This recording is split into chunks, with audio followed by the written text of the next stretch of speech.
అయోధ్య బాలరాముడు విజయవాడ ప్రజల ముందుకొచ్చాడు. పెద్ద సంఖ్యలో ప్రజలు తరలివచ్చి రాముణ్ణి దర్శించుకుంటున్నారు.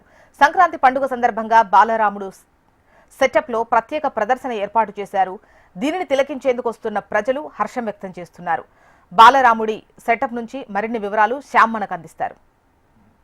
అయోధ్య బాలరాముని చూడాలనేది భారతదేశ ప్రజల చిరకాల వాంఛ.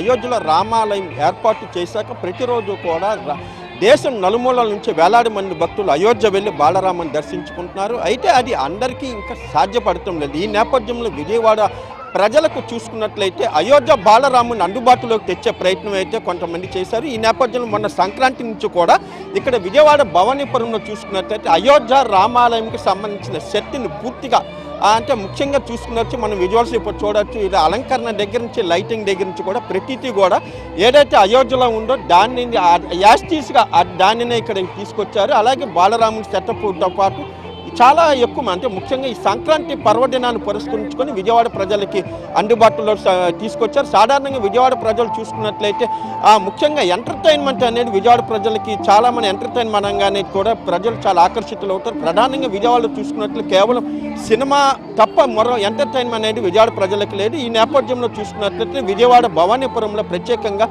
ఏదైతే అయోధ్య రామాలయం సెట్ అనేది ఏర్పాటు చేశారో అదే ఈ రామాలయం సెట్ ఎందుకు ఏర్పాటు చేశారన్న కాన్సెప్ట్ ప్రస్తుతం నిర్వాహకులను అడిగి తెలుసుకుందాము.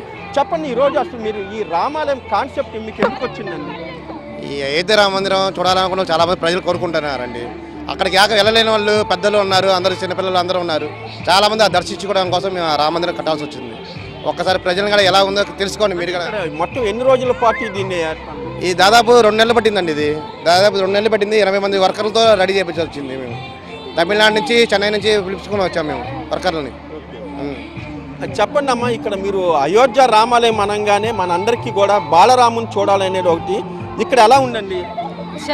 చాలా బాగుందండి.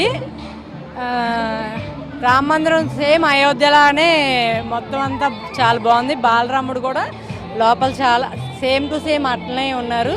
చాలా బాగుంది చూడడానికి కూడా. చెప్పండి అమ్మా, మీరు ఇక్కడికి ఎందుకు వచ్చారు? ఇక్కడ అయోధ్య రామ మందిరంలో లాగానే ఉంది అని చెప్పి చాలా మంది కూడా అన్నారండి. అలాగే 3 days 4 days ఫెస్టివల్ డేస్ వచ్చాయి. ఇసుకేస్తే రాలనంత జనాలు వచ్చారు. చాలా బాగా స్పందన ఉంది. ప్రతి వాళ్ళు కూడా ఇంతలా సెట్టింగు ఇలా చాలా బాగుంది అని చెప్పనే అనుకుంటున్నారు. అలాగే ఫ్యామిలీలతో పిల్లలతో పెద్దవాళ్ళతో మనం చెప్పొచ్చు విజయవాడ ప్రజలంటే సాధారణంగా సినిమా తప్ప మనకి ఎంటర్టైన్మెంట్ అనేది లేదు. అవును, కరెక్టే. కానీ ఇలాగా మన ఆవకాయ ఫెస్టివల్ పెట్టారు. అలాగే ఇప్పుడు బలరాముడిది అయోధ్య రామ మందిరం లాగే పెట్టారు. చాలా ఎంటర్టైన్మెంట్గా ఉంది. చాలా బాగుందండి. పిల్లలు కూడా చాలా ఆనందంగా ఉత్సాహంగా వచ్చారు. ఎందుకంటే ప్రతి ఒక్కరు ఇంకా అయోధ్య అందరూ కూడా చూసి ఉండరు. సో మాకు ఇక్కడ అదే సేమ్ ఫీలింగ్ అనేది వచ్చింది. ఇక్కడ చాలా బాగుందండి. పిల్లలు కూడా చాలా బాగా వచ్చి చూస్తున్నారు. వాళ్ళకి చాలా ఎంటర్టైన్ అవుతున్నారు పిల్లలు కూడా. చాలా బాగుంది. మాది వైఎస్ఆర్ కాలనీ నుంచి వచ్చాం. అయోధ్య రామ మందిరంలోకి వెళ్ళలేకపోయి ఇక్కడ చాలా బాగుంది.